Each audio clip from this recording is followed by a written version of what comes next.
أيها الوافدون، لقد استدعيتم ظلام الجنوب. من أنت؟ ماذا تريدين؟ أنا ساحرة الجنوب واللعنة ستبتلعكم. لا، هذا في جنون! جنوب مصر، بعيد عن الزحمة والدوشة، في قرى لسه عايشة على الحكايات القديمة. حكايات الناس ما بتحبش تحكيها غير بالليل، وبعد ما يتأكدوا إن الأبواب مقفولة كويس. وأخطر حكاية هناك كانت عن ست عجوز ساكنة لوحدها على أطراف قرية اسمها البربة. الناس ما بقتش تناديها باسمها الحقيقي من سنين، بقوا يسموها ست البيت. في قرية البربة الحياة كانت هادية جدا، ناس بسيطة عايشين على الزراعة والمواشي، مسجد صغير، كنيسة صغيرة، وسوق خضار كل يوم 2. كل حاجة طبيعية إلا بيت واحد، بيت طوب لبن قديم بعيد عن باقي البيوت وقريب من الجبل. البيت ده كان بتعيش فيه ست عجوز اسمها فاطمة، لكن محدش كان يجرؤ يقول اسمها. الناس كانت بتقول إنها سحرة، تعرف تقرأ الفنجان، تفك الأعمال وترجع الغايب، لكن دايما بتمن. ومع إن محدش شاف حاجة بعينه، إلا إن الخوف منها كان حقيقي، ولو سألت أي حد عنها يرد عليك بنفس الجملة: أنا ما شفتش بنفسي، بس اللي شاف عمره ما رجع زي الأول.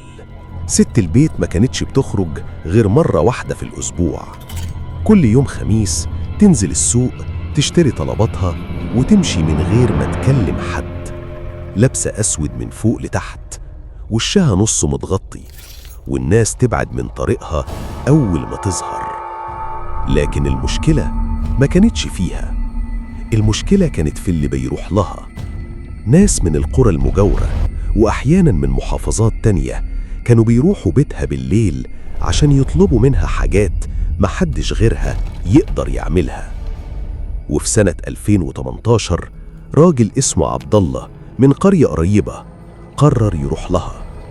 مراته كانت مريضة بقالها سنين، تقوم الصبح طبيعية، تاكل وتشرب وتصلي، وفجأة جسمها يتشل تماما، تفضل فاتحة عينيها بالساعات من غير حركة، كأن روحها خرجت وسابت جسمها. عبد الله لف على دكاترة كتير ومحدش عارف يعالجه، وفي ليلة قرر يروح لست البيت. وصل بيتها بعد نص الليل، دق الباب مفيش رد، دق تاني برضه مفيش، ولما لمس الباب لقاه مفتوح. دخل بحذر. البيت من جوه كان عبارة عن صالة كبيرة، في النص منضدة خشب فوقها فناجين وشموع حمراء وورق قديم، وفي آخر الصالة كانت ست البيت قاعدة تبصله. عبد الله قال بصوت متردد: أنا عبد الله، مراتي تعبانة. ست البيت ردت بهدوء: أنا عارفة. عبد الله اتجمد مكانه. هي كملت: مراتك بقالها 4 سنين مريضة، وجربت عند 7 دكاترة. عبد الله خاف لأنه محكاش التفاصيل دي لأي حد. ست البيت قربت من المنضدة وقالت: مراتك مش مريضة، مراتك محسودة. عبد الله سألها: مين اللي حسدها؟ ضحكت ضحكة خفيفة وقالت: لو قلتلك هتروح تقتله. وبعدين بصت له وقالت: أنا أقدر أشيل اللي فيها، لكن في مقابل. عبد الله سألها: مقابل إيه؟ قالت: 7 سنين من عمرك. عبد الله سكت. الرقم كان مرعب، لكن مراته كانت بتموت قدامه كل يوم. وفي الآخر وافق. ست البيت جابت كوز نحاس، حطت فيه مية وبخور اسود، وبدأت تهمهم بكلام مش مفهوم. عبد الله حس ان جسمه تقل فجأة، كأنه مش قادر يتحرك. وفجأة تليفونه رن. كانت مراته، صوتها كان مرعوب وهي بتقول: في حاجة كانت ضغطة على صدري وطلعت. ست البيت سكتت، وبعدين قالت: خلاص روح. وقبل ما يمشي قالت له: افتكر إنك دفعت الثمن. وفعلا مراته خفت، رجعت طبيعية تماما. لكن عبد الله بدأ يتغير. شعره بيض بسرعة، جسمه ضعف، وعينيه بقت مرهقة طول الوقت. وبعد 3 سنين بس عبد الله مات في حادثة غريبة. العربية كانت سليمة، الطريق سليم، لكن هو مات فجأة من غير سبب واضح. ومن يومها أهل القرية قالوا ست البيت خدت حقها. وفي سنة 2020 بنت اسمها نعمة راحت لست البيت. كانت مخطوبة لشاب اسمه مصطفى، سافر أوروبا واختفى، لا بيرد ولا بيسأل. نعمة راحت تبكي قدام ست البيت وقالت لها رجعيهولي. ست البيت قالت هو نسيكي واتجوز هناك، لكن نعمة أصرت، فقالت لها هرجعه لكن مش هيبقى زي الأول. نعمة وافقت، وبعد شهرين فعلا مصطفى رجع مصر، لكن كان متغير تماما.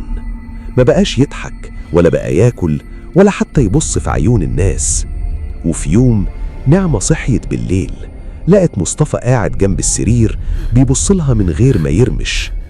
قالت له بخوف مالك؟ رد عليها بصوت بارد أنا رجعت بس أنا مش هنا. ومن يومها مصطفى بقى عايش كأنه مجرد جسد موجود، لكن روحه في حتة تانية. نعمة رجعت لست البيت ترجع لها مصطفى زي ما مان، لكن ست البيت قالت الرجوع مرة واحدة بس. وفي 2022 7 شباب من القرية قرروا يواجهوها. دخلوا بيتها بعد منتصف الليل، لقوها واقفة في نص الصالة لابسة اسود بالكامل. سألوها انت مين؟ ما ردتش. سألوها تاني انت بتعملي ايه في الناس؟ رفعت راسها ببطء وبصت لهم كلهم في نفس اللحظة، وبعدين فتحت بقها وأخرجت نفس طويل جدا. وفجأة الشباب كلهم حسوا إن الهوا اختفى من المكان. واحد وقع على ركبه، واحد جري ناحية الباب، والباقي خرجوا وهم بيصرخوا. ومن الليلة دي محدش دخل بيت ست البيت تاني. دلوقتي ست البيت لسه عايشة، لسه قاعدة في بيت الطوب على أطراف القرية، ولسه ناس بتروح لها بالليل، بس محدش بيتكلم عنها. ولو سألت أي حد هناك ست البيت دي كانت ساحرة فعلا، هيبص حواليه الأول وبعدين يقولك بعض الحكايات الأفضل ما تعرفهاش. دلوقتي قولولي في التعليقات، لو كنت مكان عبد الله وحد بتحبه بيموت قدامك كل يوم، كنت هتروح لست البيت ولا عمرك ما كنت هتقرب من بيتها أصلا؟ أيها الوافدون، لقد استدعيتم ظلام الجنوب. من أنت؟ ماذا تريدين؟ أنا ساحرة الجنوب، واللعنة ستبتلعكم. لا، هذا جنون!